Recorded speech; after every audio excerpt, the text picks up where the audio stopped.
Hello everyone and welcome back to Bloodborne. Tonight we're going to be doing another dungeon cast before next session we dive into the DLC finally.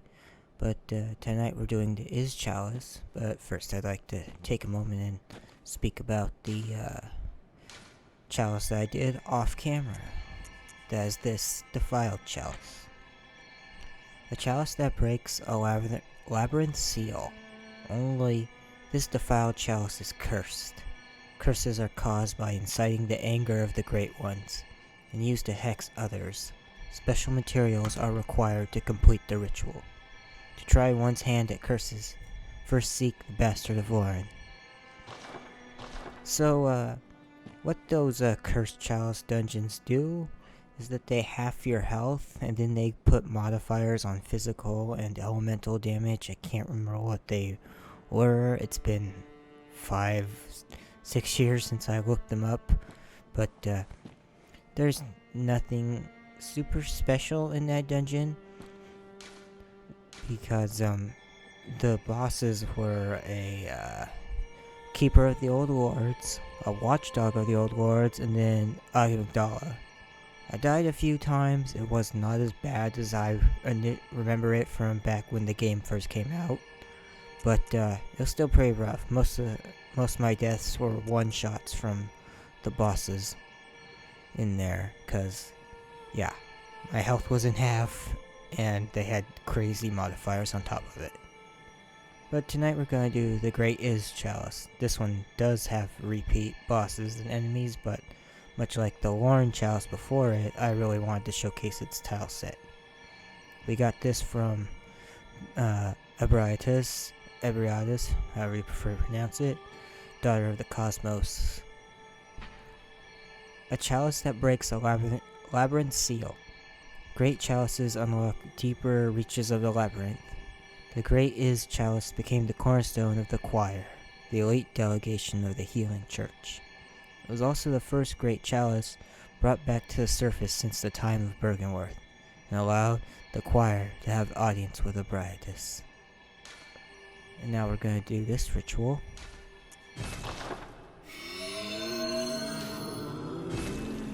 And head on in.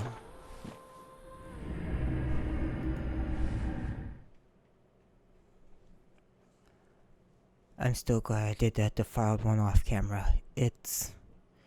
It's fantastic for getting tons of echoes, actually, but since I'm refusing to level up off camera, I was sitting on 300,000 echoes and sometimes more at certain points, and I had to just keep spending them on items and not leveling up.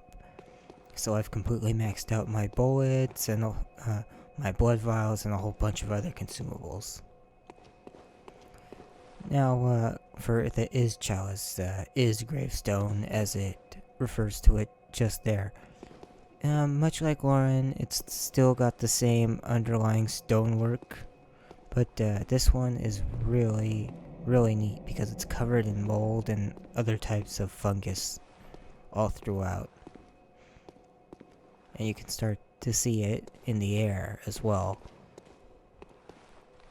Though at this point, I'm sure the YouTube compression is kind of killing it. It'll become more prominent in some of the other rooms. But you'll see that green and whites and shades of blue really make this for a really alien atmosphere, despite being earthly, more or less.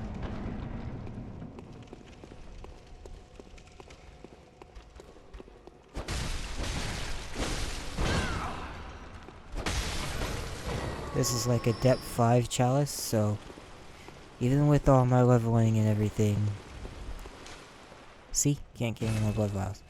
Enemies are tough. They don't go down easy.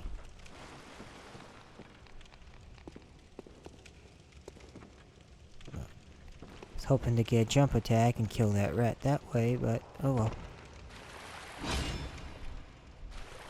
Because there's going to be a bunch of them. There always is.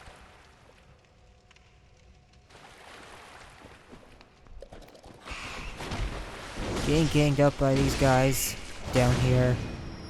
Not fun.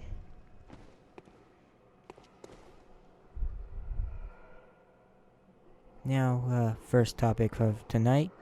I wanted to record this last week, but was unfortunately stretched for time and could not.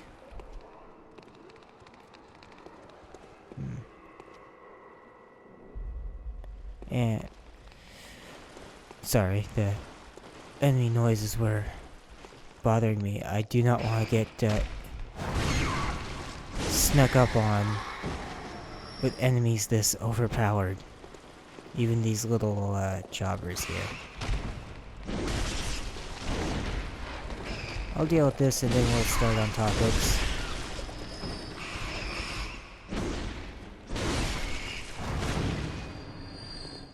Don't want to get plague-tailed in here.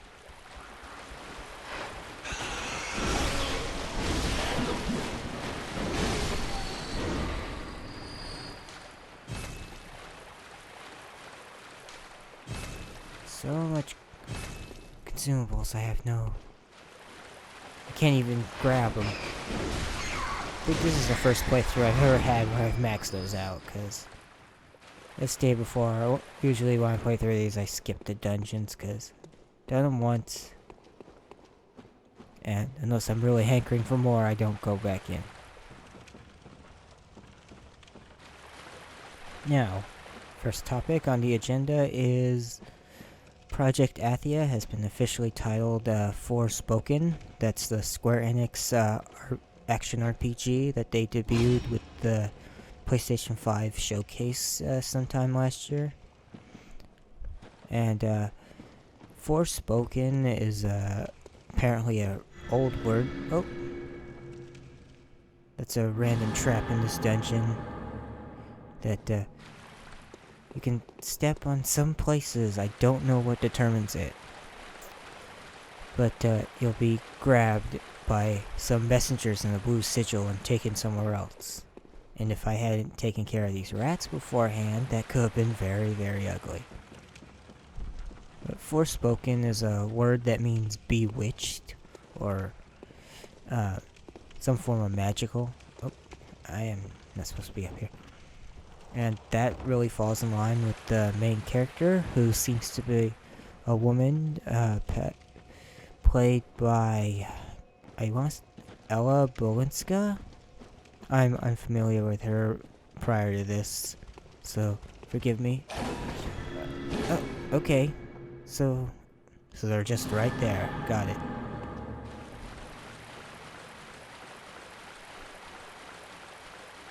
You can tell it's been a while since I've done this Chalice.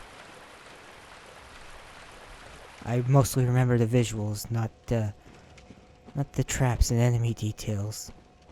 But I see exactly where that problem's coming from now. Notice on the ground that little circle of candles denotes where those trap messengers are.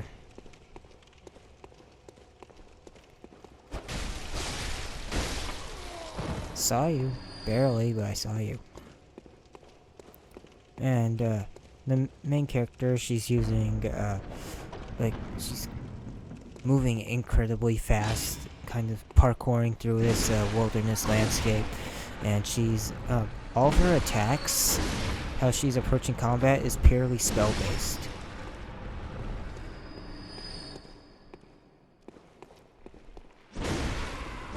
And it is very, very interesting. Because you don't see that enough, and there's usually always a melee option. I mean, even Dark Souls, as much as people love to talk about how being a spellcaster is broken, it's still pretty much required that you have a melee weapon to default back to.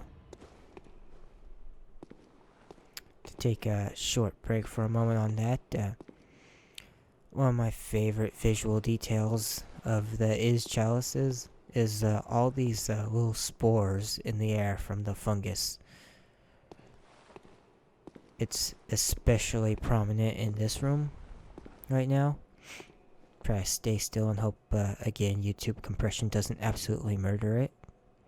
But the way that the light catches them and they sort of fade in and out of view and are constantly moving one direction gives them the little sort of this appearance of like galaxies or the cosmos, if you will, in like a very dark night sky, because the way the light's catching all the little random spores here and there, it's like stars shining, and the huge clouds are kind of like Milky Way and nebulas and stuff like that. And it's very fitting considering this is thematically it's the opposite of the Lorne Chalice, in that this is a kin dungeon. Well, that was bestial. But unfortunately, unlike the Lorne Chalice, there is no special weapon here that you can only get by exploring. I wish they had thought of one though. That would have been really cool. Because you have the Beast Claw from the Lorne. Potentially something really cool and kin-based here. Though the DLC does provide that. So we did not go wanting.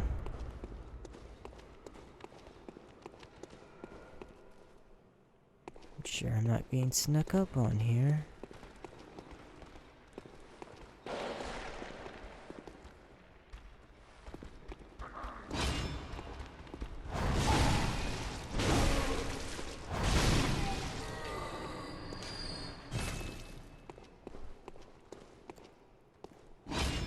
Forspoken's got a lot of interesting imagery along with it. So far, I mean, the main character, she's apparently from our, like, real world, and she's been transported to a fantasy land where she gains some sort of crazy magical powers through a means we aren't familiar with yet. And the first line we hear from her at this point is that a motherfucking dragon? And I'm like, yes, it is.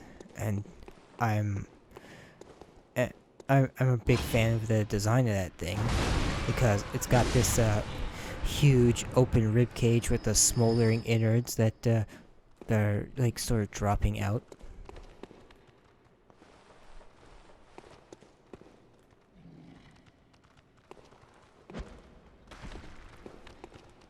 Oh boy.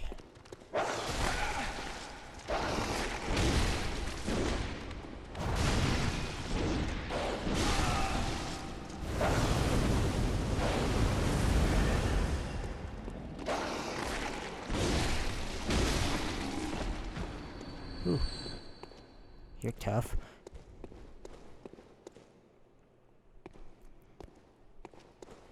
And then there's like these weird like armored hulking humanoids, and then there's a bear that looks like it's straight out of Annihilation almost. It's not quite that extreme design wise. In fact, it might call back closer to that 1980s horror movie about the mutated bear called Prophecy, which I was shown a clip of that several months ago, in which the bear tosses someone that's in a sleeping bag against a tree, and the tree, the sleeping bag just burst into a bunch of feathers, even though there's supposed to be a human being inside.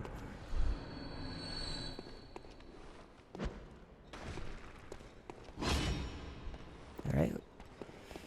Come on.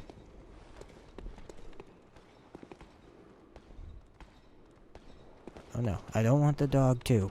Just you.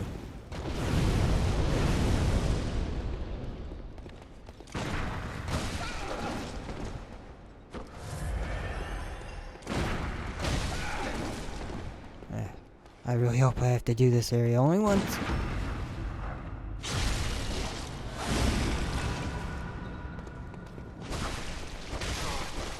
Okay.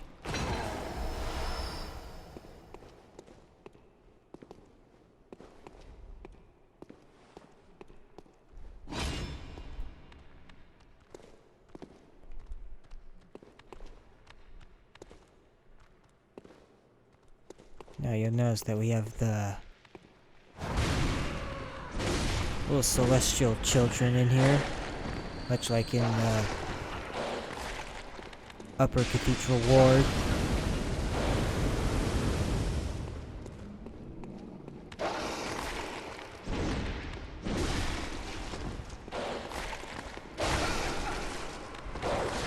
Alright, but be careful, this guy's no joke. Whew, okay.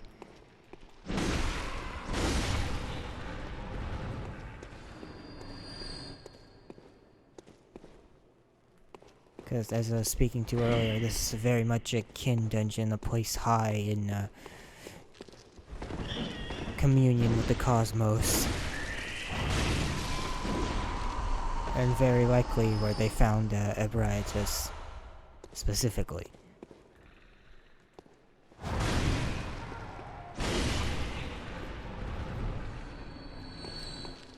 In the Forspoken trailer, she's using, notably when she's being attacked by some wolf enemies, she uses, she calls out roots out of the ground. And, if I remember this right, yep, one of the very few, hidden doorways in this game, period. It's only in the Chalice dungeons. But, there's another one where she, pulls up a shield made out of roots to block some large armored humanoids from attacking her, and of course her crazy parkour. I'm really looking forward to seeing what else she has in store, and how they're going to do an entire action RPG based around magical attacks and abilities. And this is by Luminous Studio, who previously did Final Fantasy 15, under Hajime Tabata, who is no longer with Square Enix.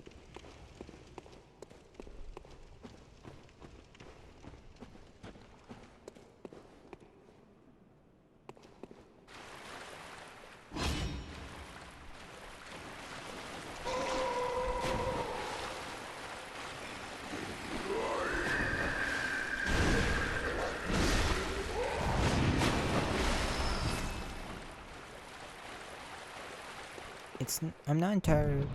They're probably never going to make it clear, but I wonder how much of this was based on some of the project he was heading up at Luminous before he departed.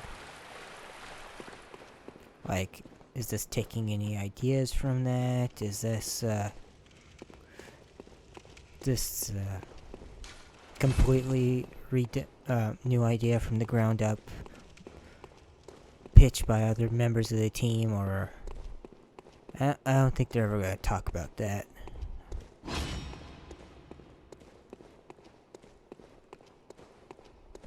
Unfortunately. Okay, we're gonna head back and spend these echoes before we go any further.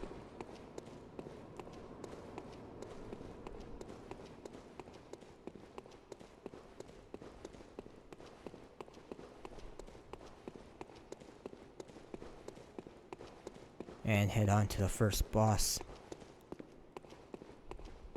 If it's the one I'm thinking of, it's not that bad, but better safe than sorry.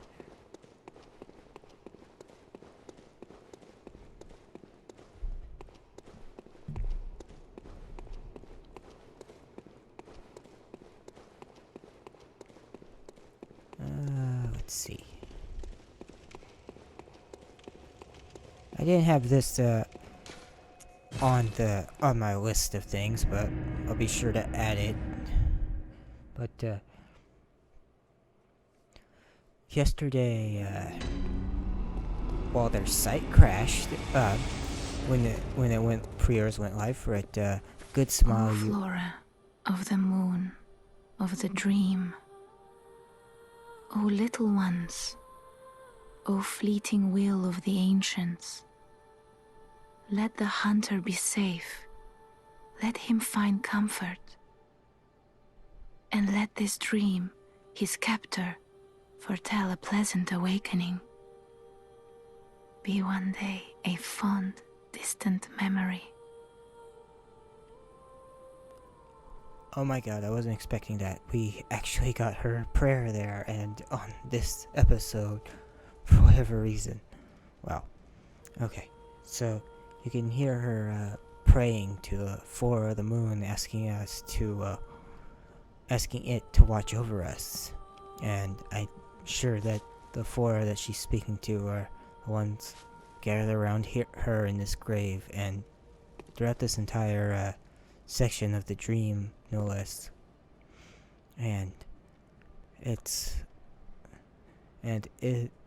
connection to the Eldritch Truth and what these beings interpret as divine is made very clear here. At least in the fact that there's a connection at all. And how I've been speaking through much of this playthrough, how you'll see different flowers and other assorted plant life here and there being associated with the cosmic and powerful places. Ah, welcome home, good hunter. I must have drifted off. What is it you desire? I appreciate she has that little gasp there to, like we caught her and she wasn't expecting us. Very well. Let me...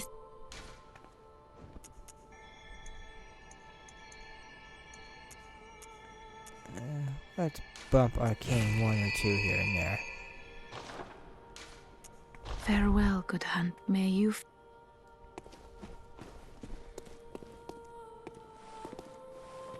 But as I was trying to say before all this happened, that very nice surprise there, there will, Good Smile US announce a reissue of their Bloodborne Figma figure. They're well articulated, they're basically along the same lines as Revoltex and that sort of thing.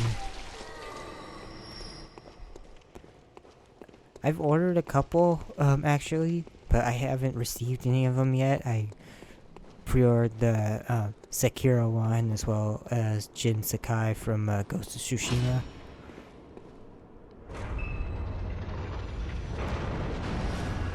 Sekiro is supposed to be out by now, but it's been delayed multiple times. And now it's set for May. Like, I think the original release date was February 2021. Oops.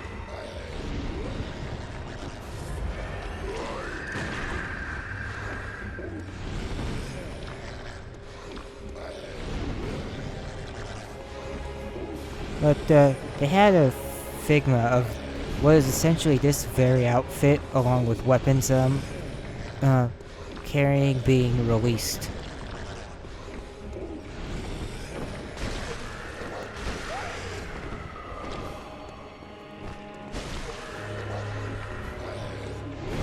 Oh no, oh no. Come on. Get me out of here. Ooh, almost lost some insight. That would have been a little embarrassing on this.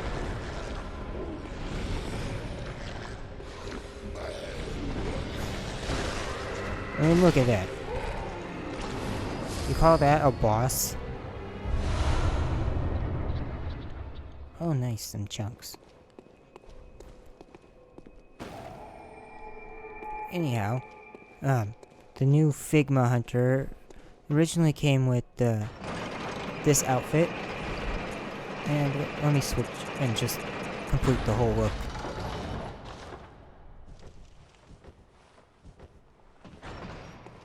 Essentially, it was just a figure of what you're seeing right here.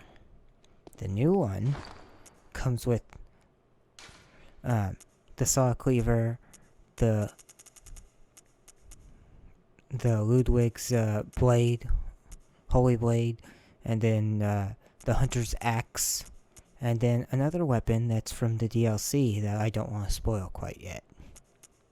And I pre-ordered it as soon as the damn website stopped crashing and being on fires to allow me to do so. And I'm very much looking forward to that. I mean, I went all in on the Bloodborne Kickstarter and got every expansion with every miniature, even though I'm probably never going to actually play it as it was intended and just admire the minis.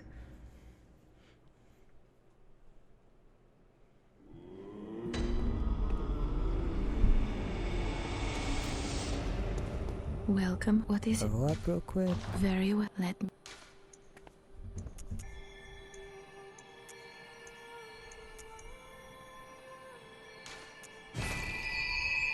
Get that up to 40 probably.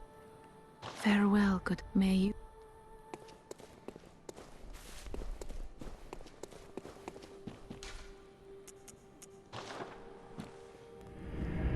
So, if it's Bloodborne, of course, I'm all over it.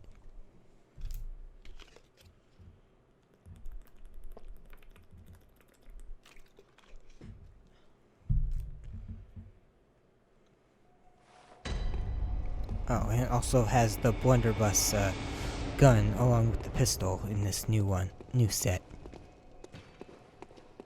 And in addition to that, if you ordered the original Bloodborne figure and you just want the new weapons, Good Smile also has a package of that for just as well. I missed out on the first run of the original Hunter Figma, so because I somehow missed that it even existed until long after it was sold out.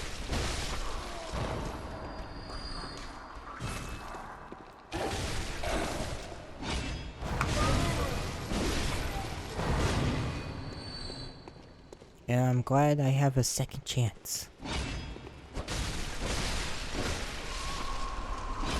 And I am not letting it go to waste.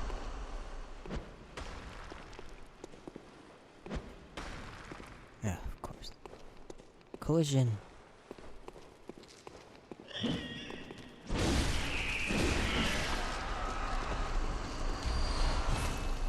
I'm just gonna assume these are all items I can't pick up. Oh. Actually got to keep that one.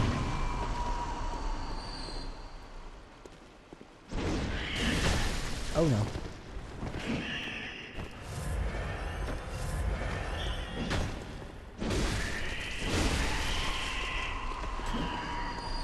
Some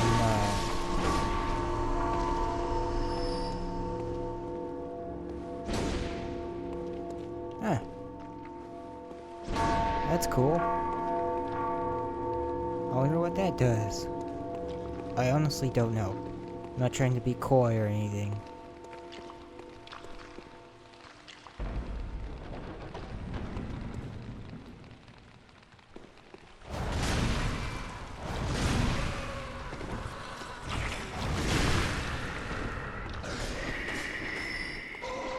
I didn't know you could hit that bell and make it ring. Oh no. What? Didn't get sucked out by the boss, but I get sucked out by a basic enemy. Of course.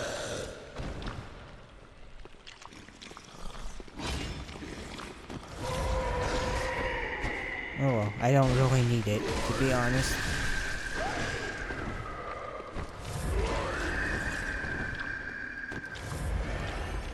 It's just my pride that was lost.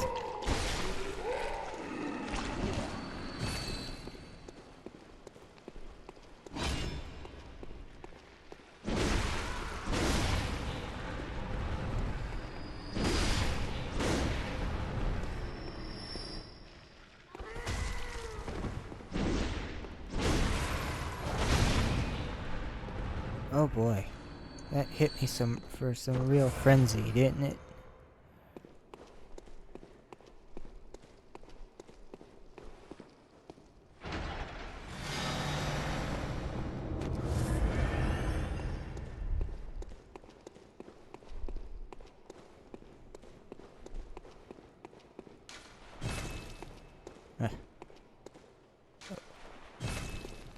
I'm so compelled.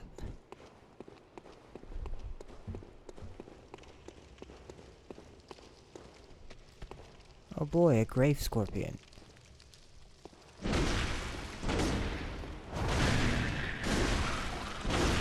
Next topic is, oh, jeez.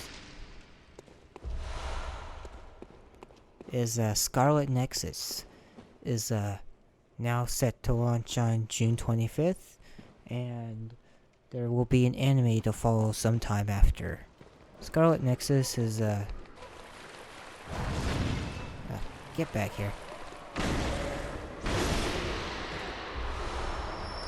Oh, wow. Nice. I wonder if my Tonitrus can fit that.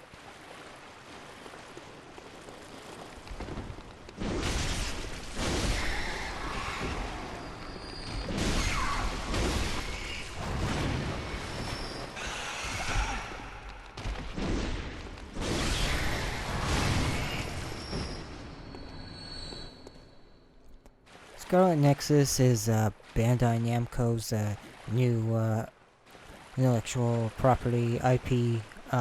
It's a basically anime style looking game in which your main character has super powerful psionic abilities to lift things up off the ground, throw them, create mind links with other characters, and borrow their special powers.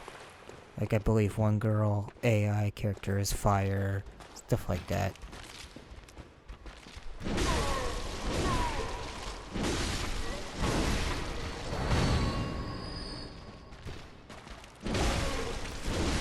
And I'm looking forward to it because Bandai Namco, for all their mediocre to terrible anime games that they put out, at least their output when it comes to original games is pretty solid. At worst, they're like, I don't know, 7.5 to 8 at worst. I mean, I seriously enjoy God Eater and Code Vein, and of course they own Dark Souls because they're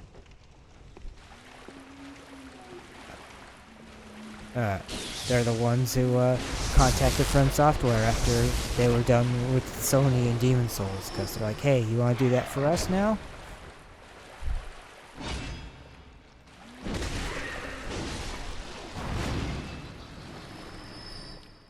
As for the anime of Scarlet Nexus, I mean, I've got nothing to base it off of since obviously I haven't played the game. This is the first in a series. I don't have the highest hopes for it, just going on history, because, as I stated, I love God Eater, and the anime for that is pretty bad.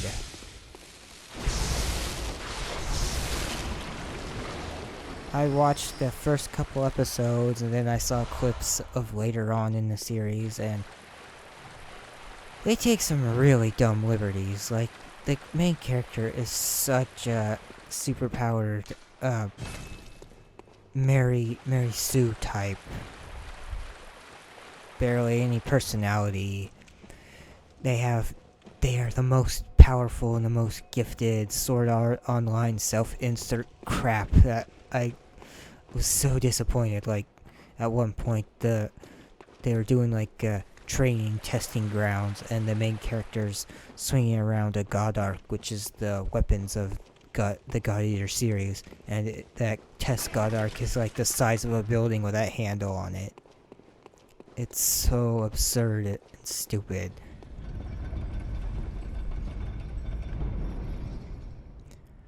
And I'm like, really? This is what you do? I really liked the story in the first God Eater. You didn't need to do this. I mean, especially when you get to the burst storyline that comes after the main game's plot, and into that whole expansion content.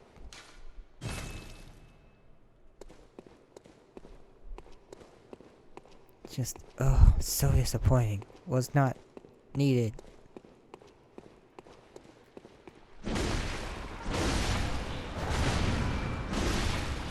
It's the same door. Yes, it was. I was really confused because of the enemies.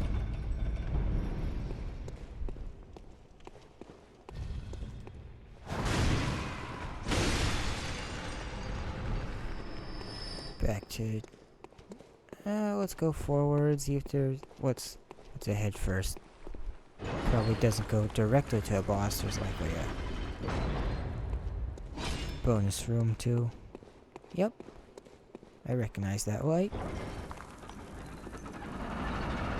But, yeah, games are great. Anime adaptations, not so much.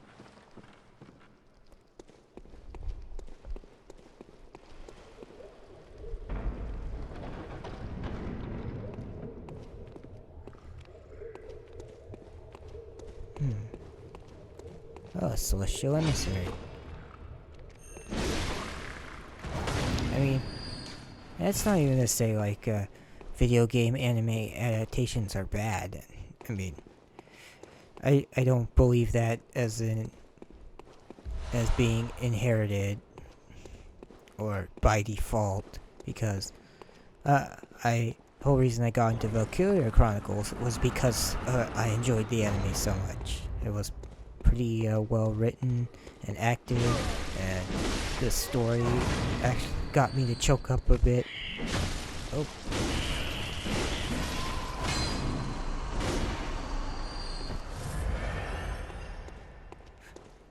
And it's the reason I started buying a few of those games. Now, if I had seen God Eater in reverse and saw the anime and then the game, I would not go near that with the 10-foot pole, even though God Eater is fantastic.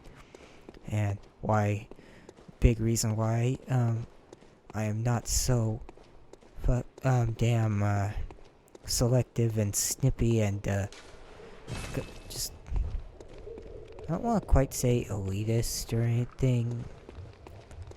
I guess it kind of is, because I see this problem a lot in people who consider themselves Souls type fans.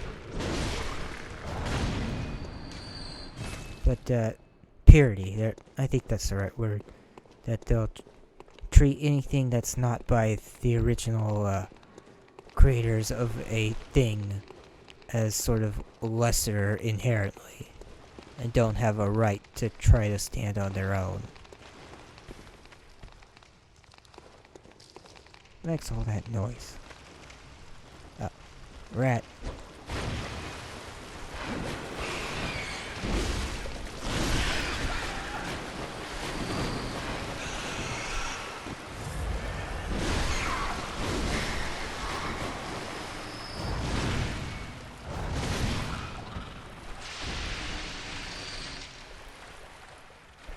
Like, when God Eater was first announced, I was personally a little snobby myself, because, it's just trying to copy and clone Monster Hunter.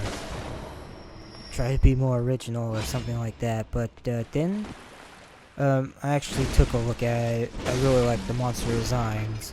I really thought, they were trying something interesting with how the weapons work completely differently. Everything's got a shield, and it's a 3-part, build your own. There's shield part, gun part, and then blade part. And you could just mix and match as you see fit to suit your playstyle.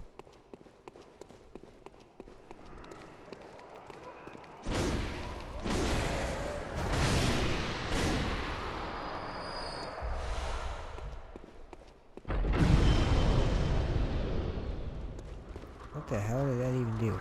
Oh, that's what it did. And like, that looked like it summoned people, but there's no one around. They summon them outside the room.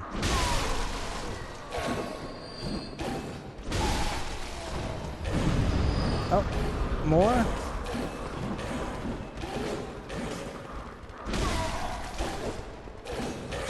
Oof.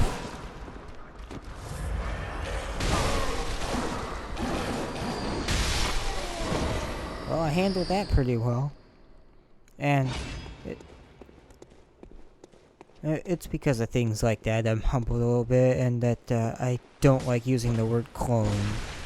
I realize things, now that I'm older, that things can evolve into genres. It's perfectly okay for someone else to try their hand at something that's established as good.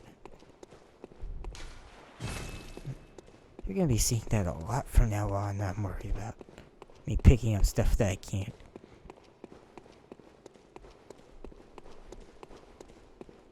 Did I try it? No, it's new.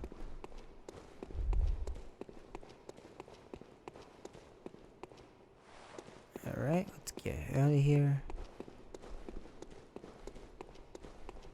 Spend these echoes and then hit the next boss.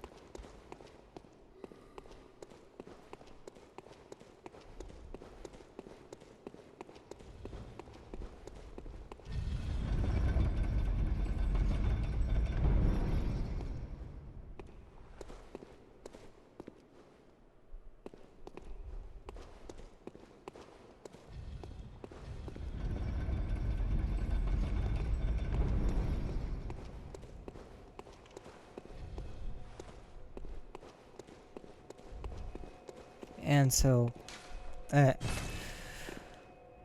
really dislike the mentality of, it's not by From Software, it's going to be a lesser Souls type game, or something like, things along those lines. Welcome home. I mean, what is it? If we stuck along with that Very mentality, well. then Let me fantastic, amazing games like Hollow Knight really wouldn't exist, because they're, pulling from, Castlevania and Metroid, farewell. but May still you doing enough to separate itself with its own identity.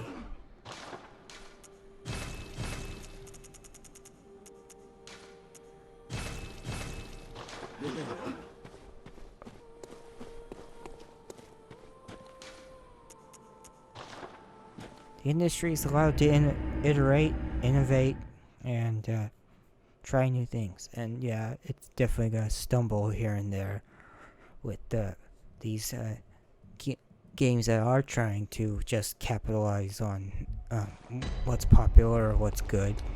But even in that, there's sometimes little interesting ideas that can be found within. And I think they're worth exploring.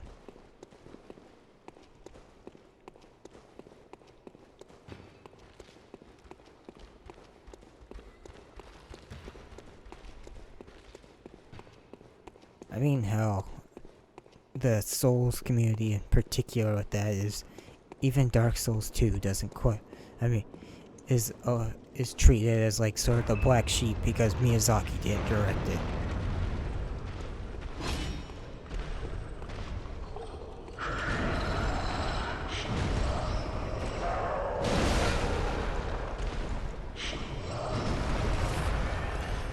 And here's our next boss, the Celestial Emissary. He's all alone, but he hits like a truck.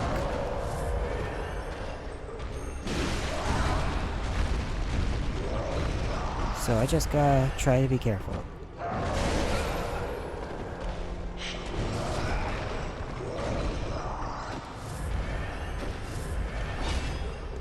It's the only way they can really make this fight that challenging. Ugh.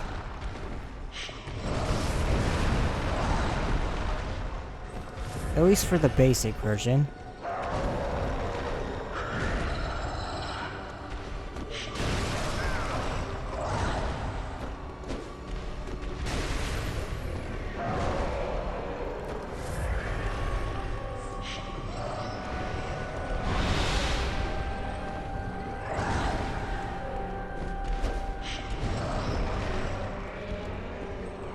Like I said, it's like a truck, so I gotta be somewhat careful, or else I just talk through this like I did the other one.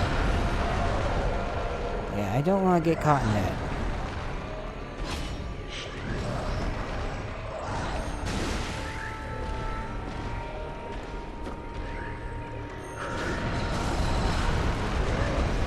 like so.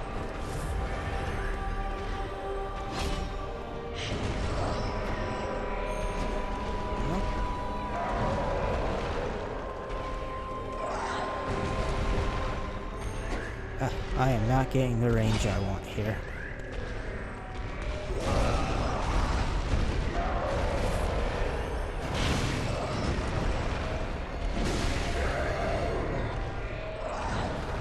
Despite being a large enemy, I'm 99% certain it doesn't have the damage limb system because it was not tuned for a long boss fight, but they turned it into one anyway.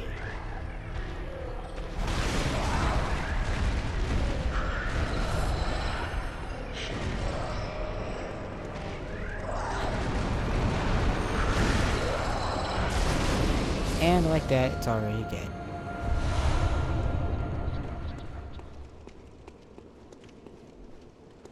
Oh, that's where I came from.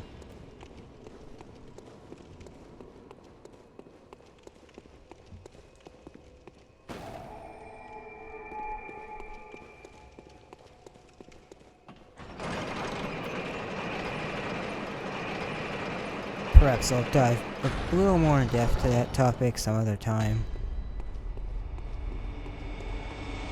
Come back to that after spending these echoes.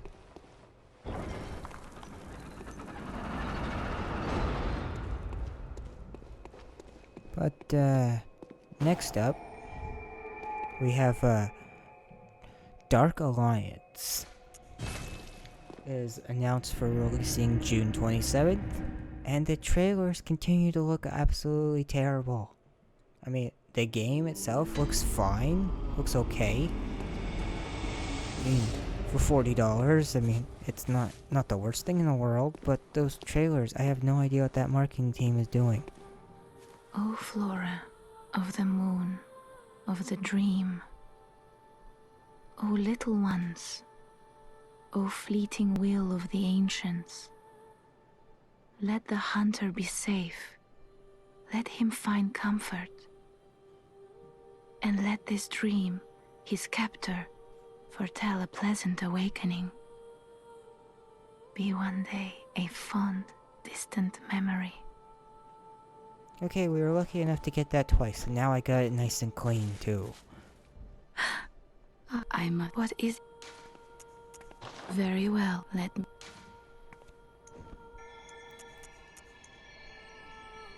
Like, they have this crazy metal music, and there's an orc that they throw into lava. Farewell, that good, is, may you...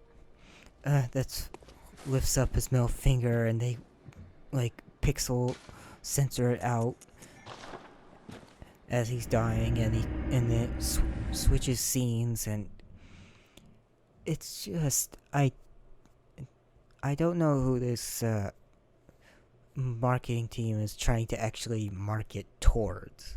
Like, Dark Alliance is a Dungeons and Dragons game, and I don't have it, like, I don't play Dungeons and Dragons or anything, but I have enough familiarity with the franchise through miniatures, through reading monster lore and stuff like that, to know this does not fit well tonally at all. Plus, another reason I'm interested at all in this is because I used to play Dark Alliance back on PS2, which this is sort of a successor towards.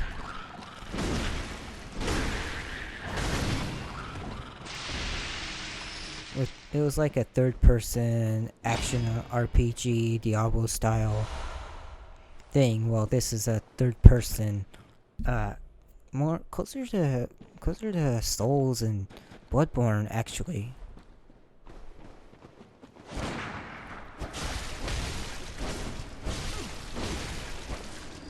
But I guess maybe closer to Devil May Cry or something with cooldowns, because it's gonna focus a bit on that as far as combat goes.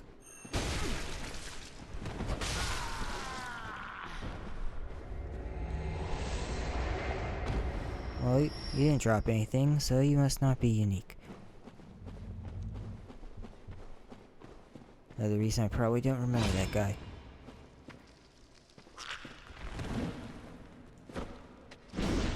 I mean, the tonal dissonance of that trailer is so weird. I mean, it's not even like Dragon's Dogma, where you have this heavy, high fantasy, medieval European setting contrasted by a Japanese rock band. Which, of course, I'll defend that music choice until the day I die. Because it's not only a good song, but it manages to fit the themes of the game and everything somehow. Let's see, which way did I come in from? Should be going this way.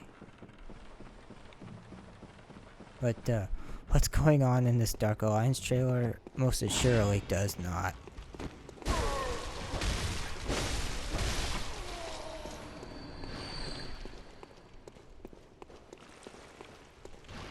Feels like they're trying to make a Dungeons & Dragons game, but market to people who would not be interested in that ever. So...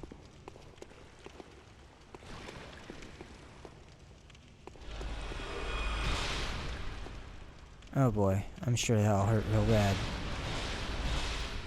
And I'd like to avoid that.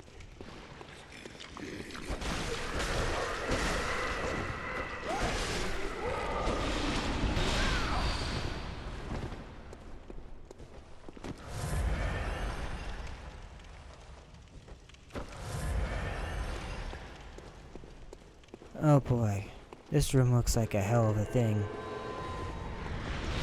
Oh, and these pillars aren't blocking for some reason. And there's more than one. Oh no, oh no. Oh. Okay, yep, this room is going to be a pain.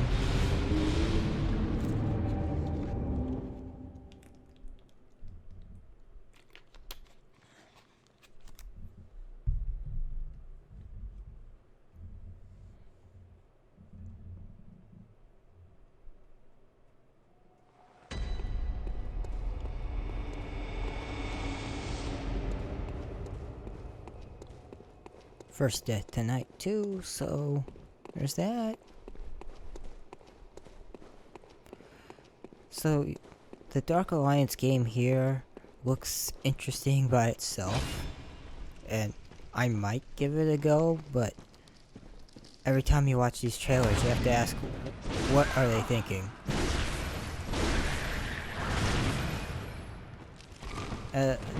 As a friend of mine put the original trailer that they debuted this with, it's like elves with GoPro cameras. And he is 100% correct, and I can't think of any better way that could have been nailed than his description.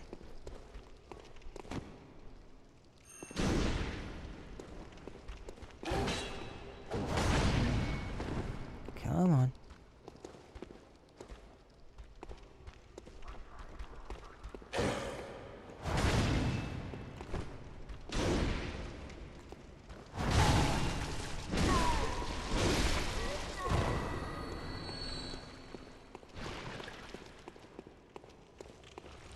Brain sucker probably has my egg. Oh, nope. No, they don't.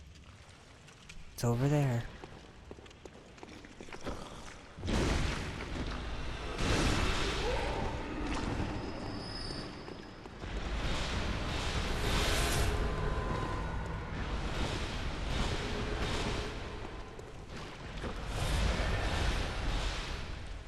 Alright. This is gonna be rough.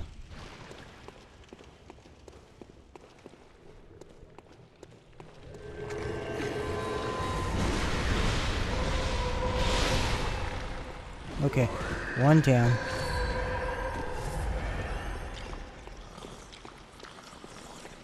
Oh no, and a Scourge piece. Great.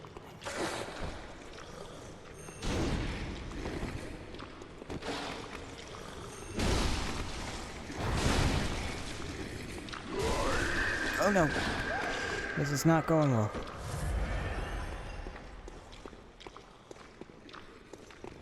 Who placed the enemies in this room? This isn't even randomly generated. Someone was just being mean.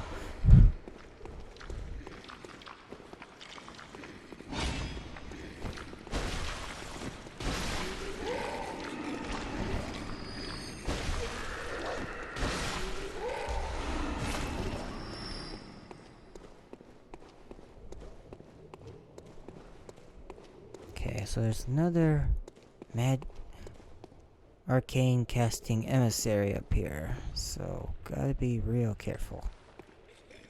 And another Scourge Beast, because of course.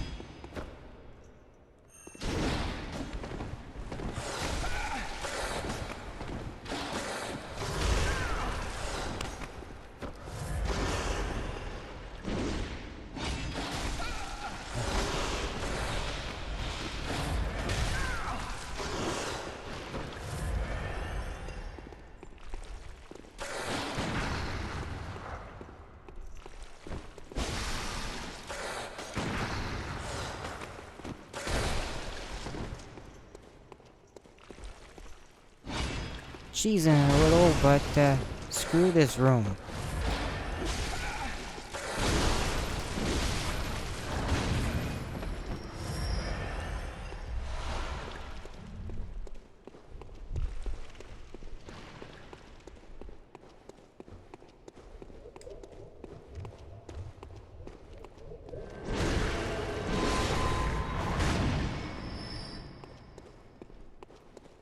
Seems all it does is cast.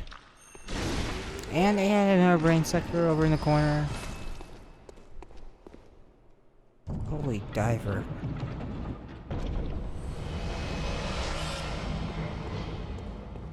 Yeah, an arcane blood gem that I'm probably never gonna put in anything.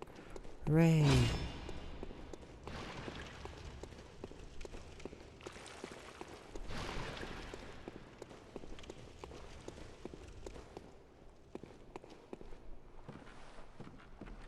Ah, there's the entrance to that area. Might as well explore it. After we deal with this thing.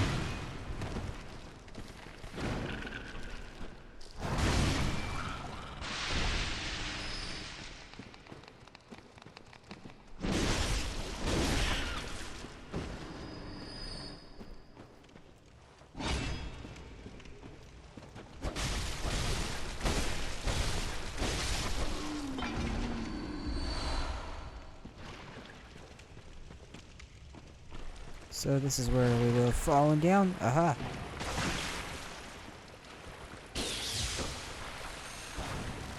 Oh no.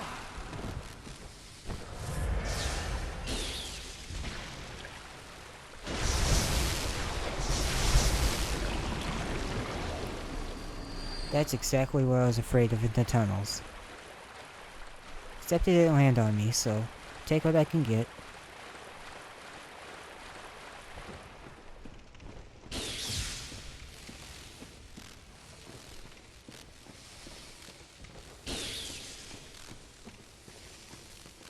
Alright, good.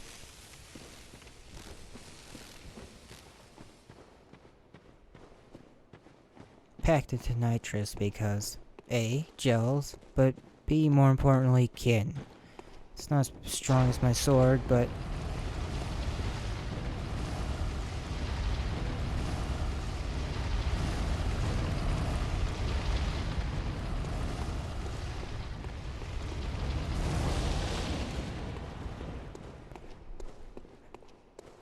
it helps. Yeah, see, I even maxed out on sedatives. I can't grab anymore.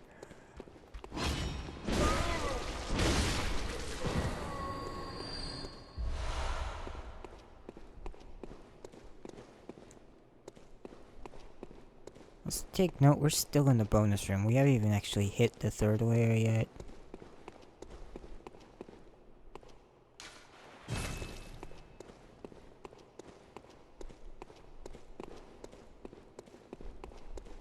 And 300,000 blood echoes. This time I can spend them though.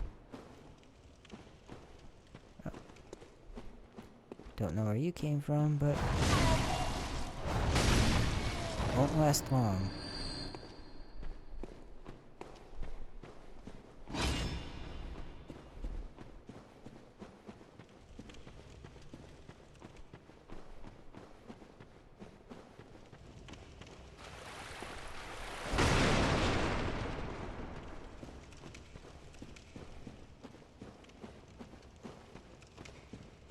Next topic up for discussion is Life is Strange.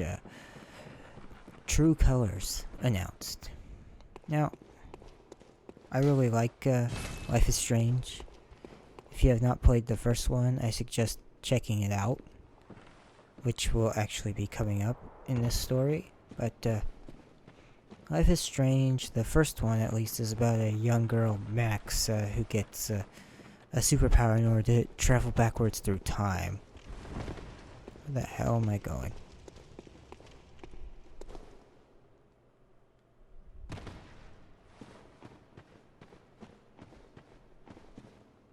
Okay, there's the it. Yep, see, that guy respawned. So, he's not worth dealing with.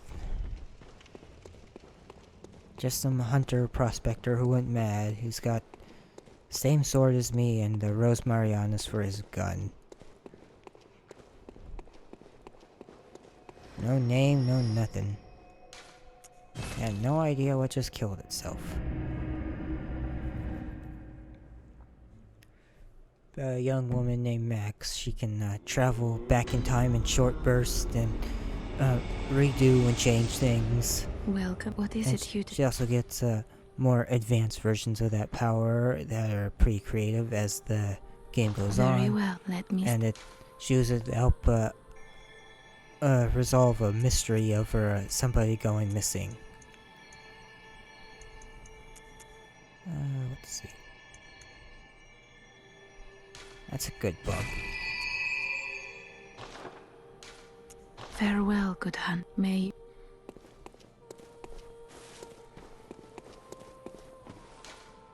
And season 2 is about a young boy who accidentally kills somebody with his telekinetic powers, and he and his brother end up going on the run, or to escape to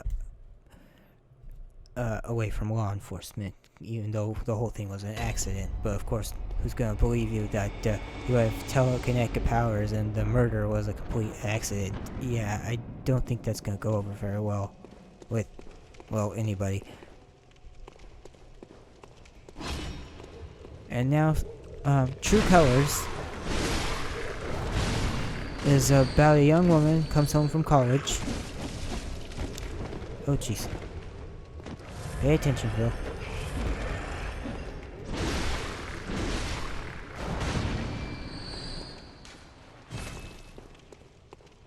And, her brother dies in a mysterious accident, and she learns that she has the ability to see people's auras, which is a physical manifestation of their emotional states and thoughts.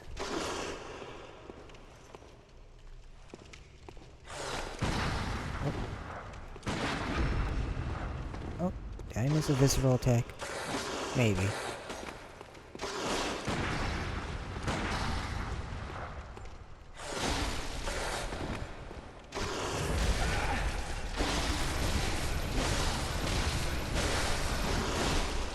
Oh god. Don't get caught on the wall.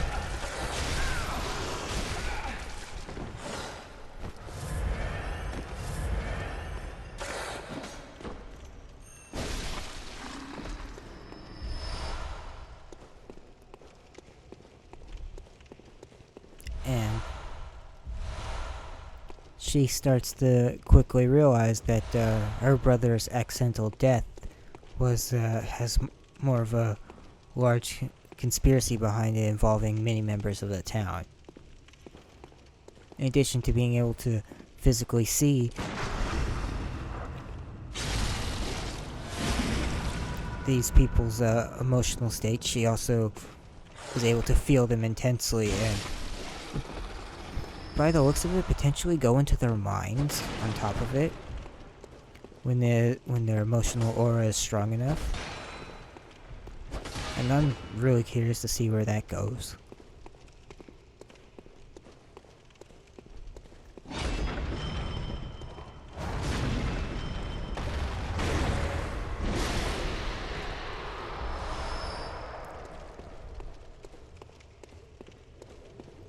The stories in those games are written pretty well, and on top of this Life is Strange 3 coming out, they're also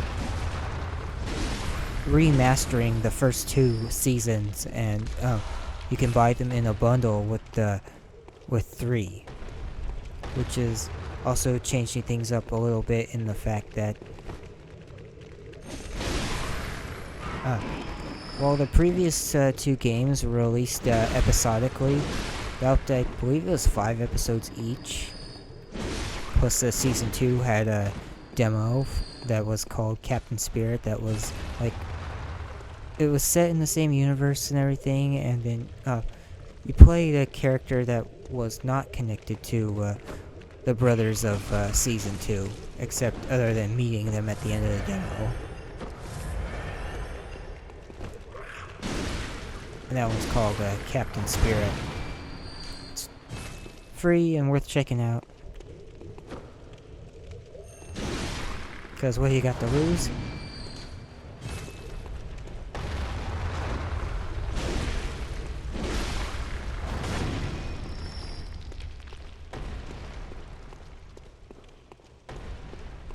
Well, Life is Strange 3, True Colors, will be releasing as a single game and not episodically when it eventually launches, whenever that is.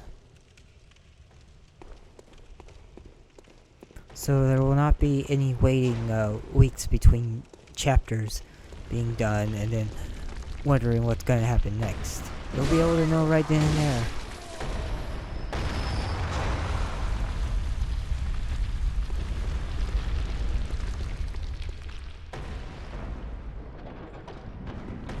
Oh boy.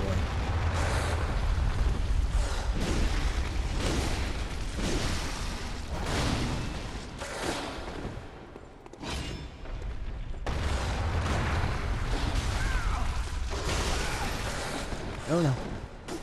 Not here.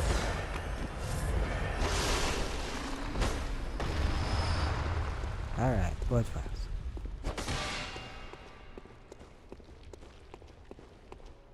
Quite a few subbins here. Hopefully not gonna need any of them.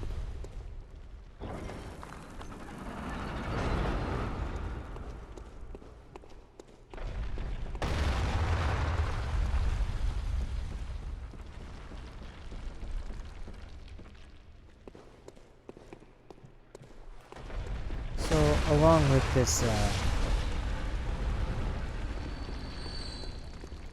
new game and the collection that comes bundled if you buy the deluxe edition, looks like it's gonna be a real good time to hop into that series if you've had any interest in it beforehand.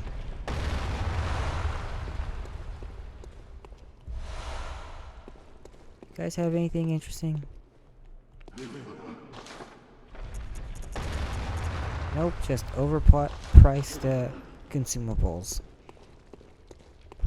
Sometimes they have variations of your weapons, like the Lost and Uncanny.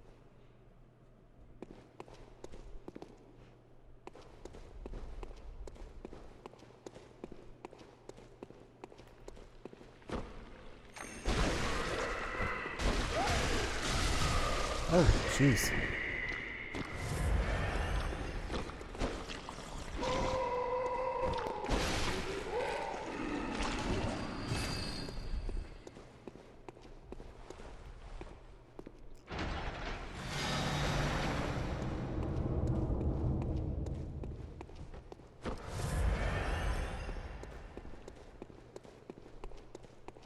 Now, back down to that boulder room.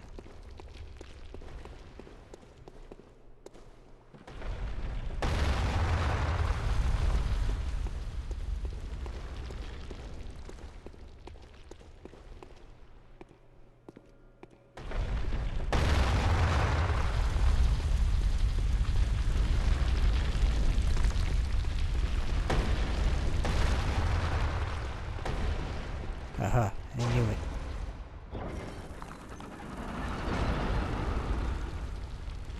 treasure room. Just what I was looking for.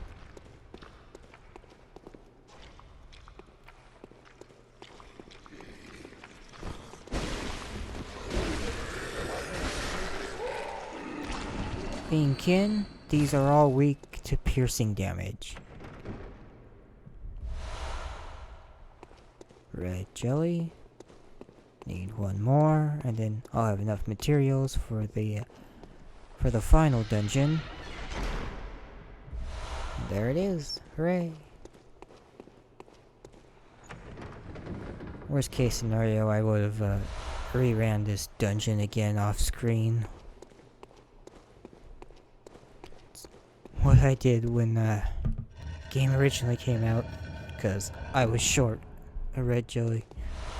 And this was the one place I could remember that I could get it guaranteed.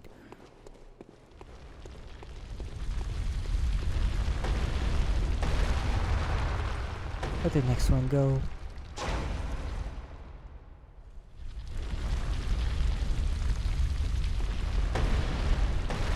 Go, go, go, go!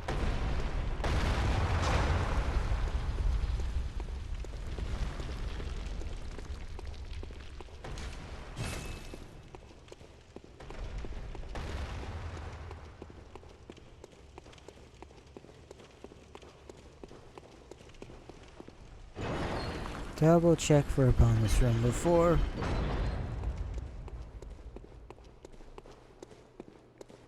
Nope, okay. Now I remember this boss, so I'm going to go restock and change clothes and one of my runes.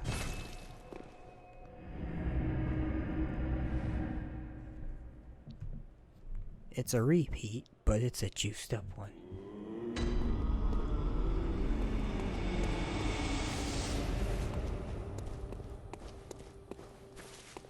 Welcome. What is it? Very well. Let me.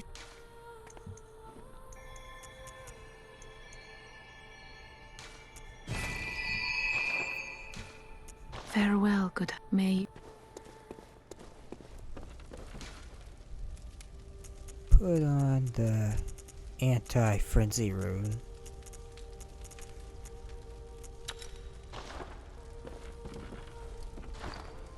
A little more anti-frenzy defense.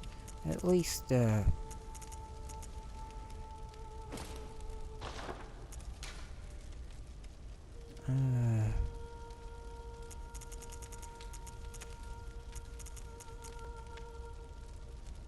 I'm probably pretty well suited up right now.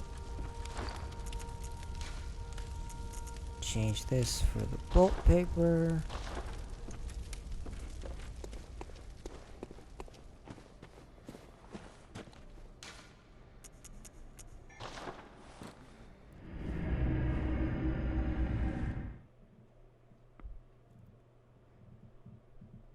This one's a minor footnote, but I thought it was worth mentioning. But last time on one of these, I talked about how Final Fantasy VII Ever Crisis sounded really good, and how since they're releasing in chapters, they're probably going to sell them individually, and eventually, once it's all done, bundle them together and port it to consoles and PC. Well, my hopes for that have severely diminished, because now we know that it's actually going to be free to play and supported entirely by gacha mechanics for weapons, which is basically pulling a slot machine and gaining new weapons for all your characters.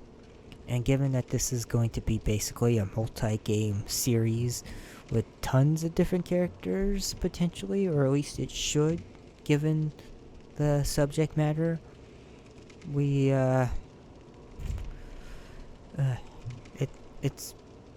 it's looking like it's going to be a money sink, and that's so unfortunate, because I was really hoping it was going to be like Final Fantasy 15 Pocket Edition, in that it was just one game, one real purchase, or in the case of Pocket Edition, it was buy the chapters individually on mobile, but then we'll bundle them together for the actual dedicated gaming platforms. Nope. It's sad, but it is what it is. I could still hope that the PC console port is actually all the chapters bundled together as a single game with the gacha mechanics and stuff removed, but I'm not gonna hold my breath.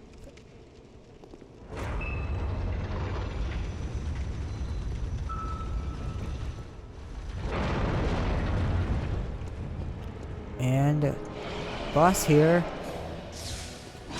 is a Briatis. Oh no. Juiced up.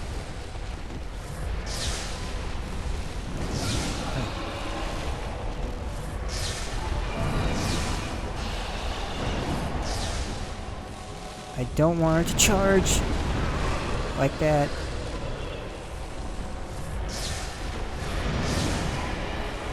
I want to try to get her to do her head attack.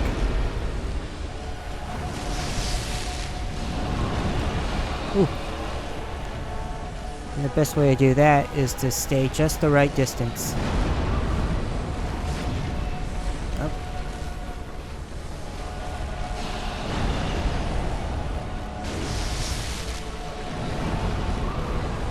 Can't get too far or she'll charge. Oh.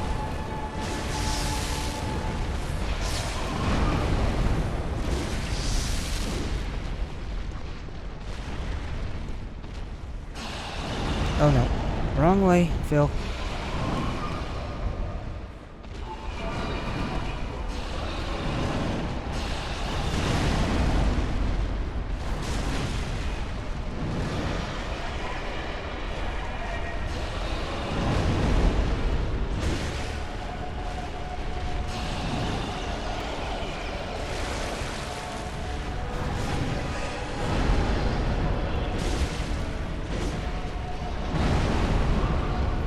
Too far, too far.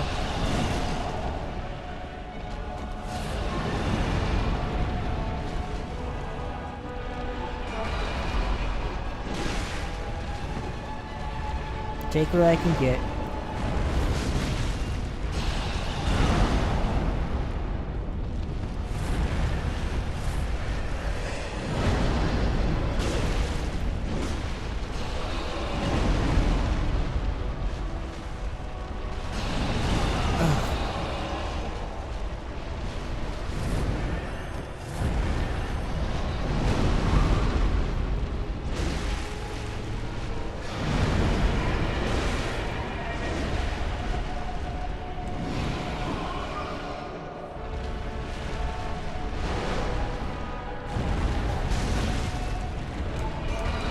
Ooh, that was close.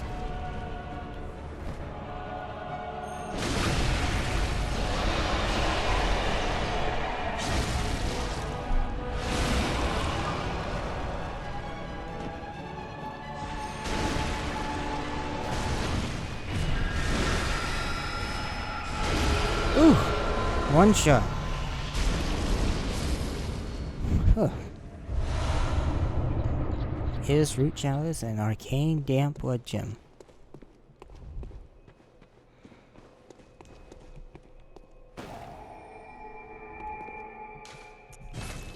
Just gotta bait the right attacks because this room is really small, especially compared to a regular run.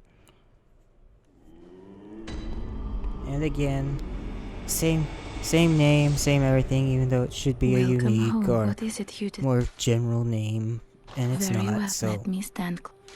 either it's a video game and they just didn't bother, or they